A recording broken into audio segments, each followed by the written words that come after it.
Saludos amigos de BPI TV, el contacto que establecemos en este momento desde San Juan de los Morros, capital del estado Guárico, para conversar con el secretario general del Sindicato Nacional de Trabajadores de la Prensa, Marcos Ruiz, quien se encuentra de visita en esta zona del país para conocer un poco la situación del comunicador Wilmer Quintana, quien ha sido detenido arbitrariamente hace un mes aproximadamente y que hoy también se encuentra delicado de salud en el hospital de San Juan de los Morros debido a un infarto que sufrió. Vamos a conversar con Marcos Ruiz acerca de las condiciones y sobre todo la situación en la que él se encuentra exactamente.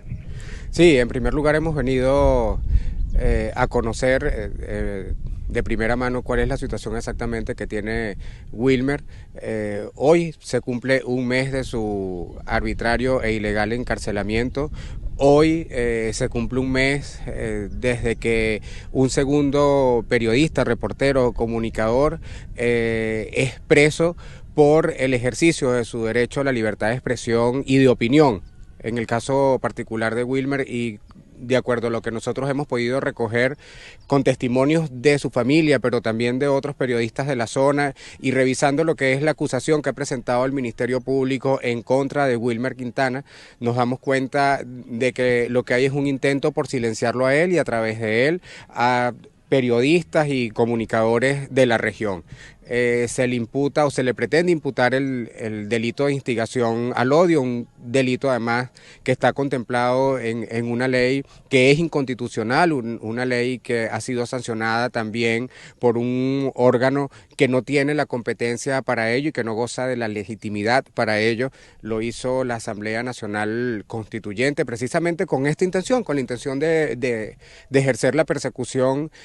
política en contra de quienes piensan distintos y de quienes se atreven a levantar su voz para cuestionar al poder. Como bien lo dijiste, Wilmer está hospitalizado, tiene casi ya una semana, luego de haber sufrido un infarto, es el cuarto infarto que sufre Wilmer, lo cual lo hace un paciente coronario en situación de salud bastante delicado. En función de ello, y que además de que consideramos que el encarcelamiento en efecto es ilegal, nosotros exigimos su inmediata liberación. No hay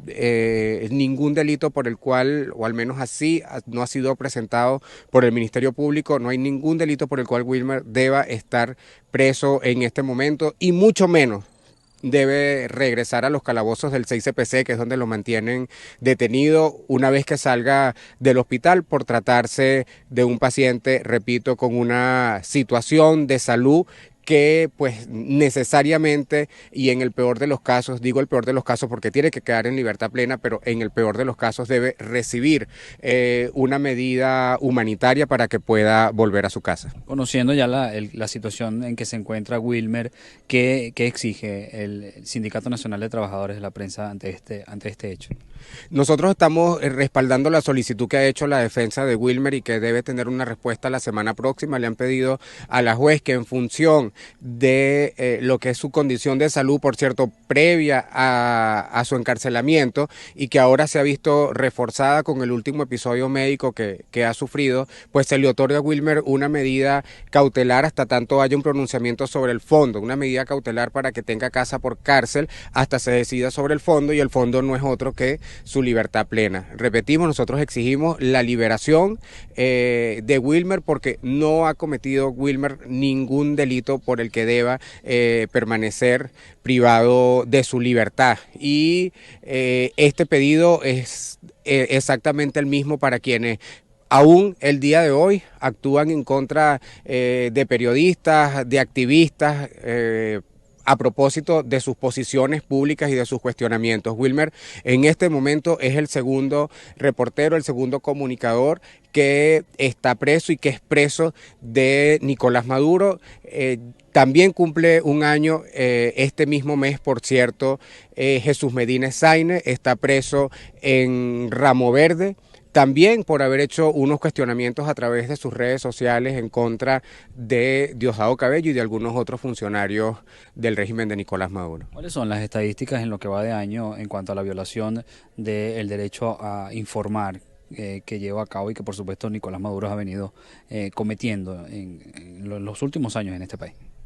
Sí, el Sindicato Nacional de Trabajadores de la Prensa ha podido documentar al menos 220, 230 casos en lo que va de año 2019, y si sumamos lo que ha ocurrido desde 2014 hasta acá, pues ya estamos cerca de los 1.300 casos de violaciones a la libertad de expresión, de agresiones contra la libertad de expresión, y hago referencia al 2014 porque es el año en el que asume Nicolás Maduro la presidencia de la República, convirtiéndose así en el principal violador de los derechos humanos, particularmente libertad de expresión y acceso a la información en la historia democrática de este país. Nosotros creíamos, antes de conocer a Nicolás Maduro, que ese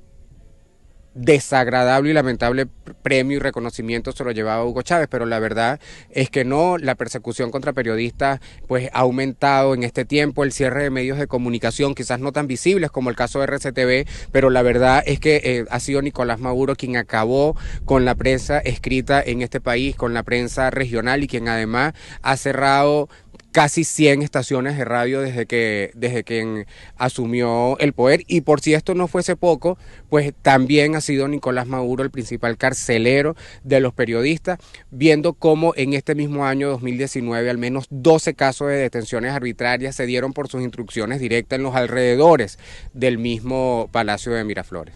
Muy bien, muchísimas gracias. Escuchaban ustedes palabras de Marco Ruiz, él es secretario general del Sindicato Nacional de Trabajadores de la Prensa. Entre sus palabras podemos destacar que existen dos casos, dos periodistas que se encuentran encarcelados por Nicolás Maduro en el país. Van a elevar ante las instancias internacionales la exigencia de la liberación de ambos comunicadores. Además, destacaba que existen más de 200 casos de violación al derecho a la información. Desde el estado Guárico, en Venezuela, para BPI TV, Jorge González.